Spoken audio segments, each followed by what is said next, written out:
aí pessoal, beleza? Tudo bem? Aqui, professor Eduardo de novo. Seguinte, tá? Vou falar hoje de mol e número de Avogadro. Avogadro é o nome de um cientista que já morreu lá em 1850, o Amadeu Avogadro, que inclusive é uma das criaturas mais feias que tem dentro da química. Vou pedir para a produção colocar uma foto aí do Avogadro, coloca aí, ó.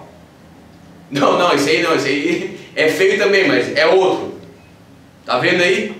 Que bicho bem feio, Avogadro. Nossa senhora, né? Então tá. O que vem a ser o tal do mol? O mol é uma constante, que é um número estupidamente alto. 6,02 vezes 10 na 23. Essa notação científica quer dizer que são 23 zeros ao lado do 6. Que seria 6,02 vezes 10 na 23, mas aqui hoje a gente vai arredondar para 6 vezes 10 na 23, para ficar mais fácil o raciocínio dos cálculos, tá?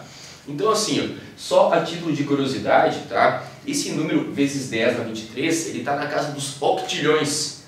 A gente está acostumado a falar de mil, milhão, bilhão, trilhão, quatrilhão, quinquilhão, sextilhão, né? Agora, heptilhão, octilhão, a gente está acostumado a ouvir falar até trilhão, né? Quatrilhão já nunca ouvi falar nenhuma reportagem, nem de dinheiro, nem de massa, de nada, mas esse número aqui está na casa dos octilhões. Ok, por que ele é um número tão alto assim? Porque ele é utilizado para falar de partículas extremamente pequenas, átomos, moléculas, íons. É um número só utilizado dentro da química. O termo mol, que significa 6 vezes 10 na 23, só se fala dentro da química. Em nenhum outro ramo da ciência ou no cotidiano se utiliza o tal do mol, tá? Então, o que eu preciso saber?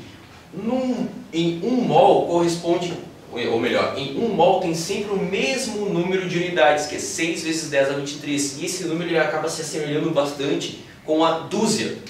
Dúzia corresponde a um número, né, que é 12, e independe do que é. Se é uma dúzia de ovos, de pessoas, de cadeiras, não interessa, a dúzia sempre é 12.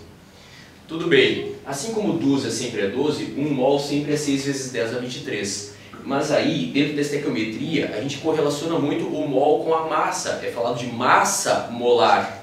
E aí, como é que eu vou raciocinar? Né? Porque eu sei que tem esse tanto de unidades, mas e quanto à massa? Como é que eu vou saber? Bom, esse mol ele vai sempre me dizer uma certa massa em gramas. Só que essa massa aí, no caso, ela vai depender da fórmula da substância. O número de átomos, o número de moléculas que tem, não depende da fórmula, porque um mol de H2O vai ter 6 vezes 10 a 23 moléculas de H2O. Assim como um mol de gás carbônico vai ter 6 vezes 10 na 23 moléculas de gás carbônico. Agora, em termos de massa, isso é diferente. Trouxe aqui, né, já uns exemplinhos para a gente raciocinar. Bom, quando eu falo em um mol de H2O, o que eu preciso saber? Que em um mol de qualquer substância terá 6 vezes 10 a 23, ele pode ser moléculas, átomos, íons, isso vai variar. Agora, em termos de massa, vai ser uma massa igualzinha àquela que eu tiro lá da tabela periódica, eu escrevi ali TP de tabela periódica, tá? E sempre o mol terá uma massa em gramas. Vamos ver aqui no exemplo, tá? Quando eu falo de 1 mol de H2O, eu tenho aqui 6 vezes 10 na 23 moléculas de H2O. E isso vai dar uma certa massa em gramas. Como é que eu calculo isso? Eu preciso conhecer a massa do elemento hidrogênio e do oxigênio, calcular a massa da molécula e aí utilizar a unidade de gramas. Vou fazer aqui no cantinho, ó. Temos hidrogênio e temos oxigênio na água. Sendo que eu tenho duas vezes o hidrogênio, né, por causa aqui da fórmula é H2, são 2 hidrogênios. A massa do hidrogênio é igual a 1. O oxigênio temos 1 apenas. O oxigênio é uma vez a massa dele, que é 16. E aí fica aqui 2 vezes 1 igual a 2, 1 vezes 16 igual a 16. O resultado aqui dá 18. E aí como é que eu vou raciocinar? Eu sei que 1 mol de água tem 6 vezes 10 na 23 moléculas.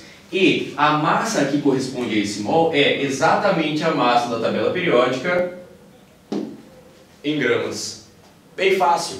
Aqui eu já trouxe, né, para a gente, digamos assim, raciocinar de maneira quantitativa, como é que seria no caso de 2 mols de H2O.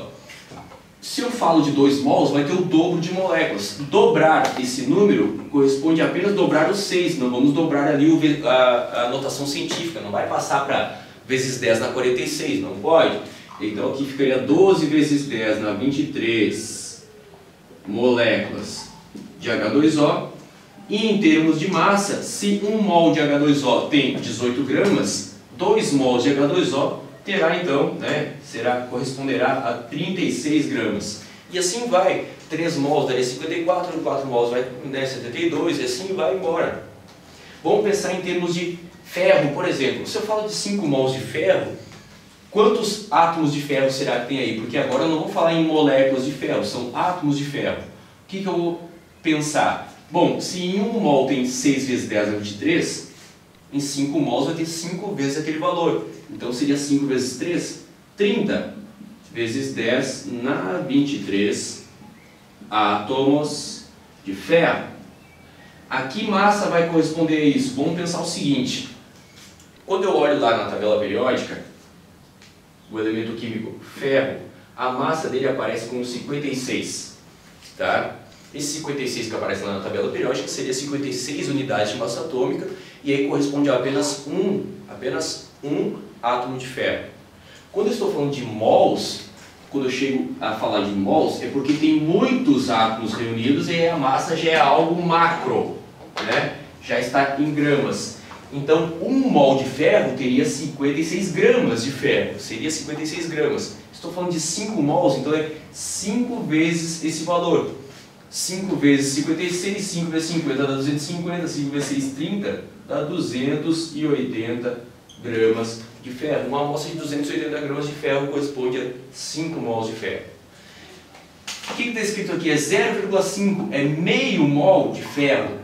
Então, se 1 mol inteiro dá 6 vezes 10 na 23, então aqui 3 vezes 10 na 23 átomos de ferro. E a massa que isso corresponde, se é meio mol, e eu sei que 1 mol é igual à massa da tabela, então meio mol vai ser metade daquela massa, 28 gramas. Isso para o ferro.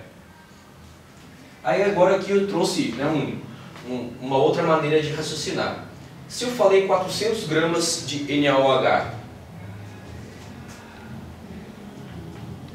quantos mols será que dá? E isso vai corresponder a quantas moléculas de NaOH? Para que a gente consiga, digamos assim, escrever aqui as respectivas quantidades, eu preciso saber o quê? Quanto que tem de massa exatamente 1 mol dessa substância. Para eu descobrir isso daí, o que eu vou fazer? Eu vou lá na tabela periódica, vou consultar a tabela e vou determinar a massa de 1 mol. Lá na tabela periódica eu percebo que o Na, o sódio, a massa é 23, a do oxigênio é 16 e a do hidrogênio é 1. E somando tudo eu vejo que dá 40. Quando eu vi que aquele valor lá da massa da tabela é 40, eu sei o quê? Que aqueles 40 gramas, ou melhor, que aqueles 40 unidades de massa atômica lá da massa da tabela, né, que no caso seria para mim 40 gramas, 40 gramas de NaOH vale 1 mol de NaOH. Aqui foi escrito 400 gramas, que é uma massa 10 vezes maior que aquela que tem lá na tabela periódica. Então aqui eu tenho 10 mols. Por quê? Porque 1 mol dá 40 gramas. E aqui eu escrevi 400, então são 10 mols que eu tenho ali. Em termos de moléculas, raciocine. Eu tenho 1 mol, ou melhor, se eu tivesse 1 mol eu teria 6 vezes 10 na 23, são 10 mols, então eu tenho 60 vezes 10 na 23 moléculas de NaOH. Certo? Aqui eu usei de átomos, falei de átomos aqui, átomos de ferro, pode ser átomos de chumbo, átomos de carbono. Falei de moléculas, que quando a gente tem associações entre átomos a gente chama de moléculas. E aqui também, tá? Isso costuma aparecer falando de íons. Eu trouxe aqui o íon cianeto. Esse Cn- aqui, essa carga aqui, significa o ganho de um elétron. Elétron tem massa desprezível. Se ele ganhou o elétron, se ele perdeu o elétron, não interessa para nós em termos de massa. Isso não vai causar problema nenhum para nós em termos de massa. Acontece o seguinte, quando eu escrevi 18 vezes 10 na 23, eu estou aqui escrevendo um número de íons que é 3 vezes maior que aquele 6. Então aqui eu tenho 3 mols.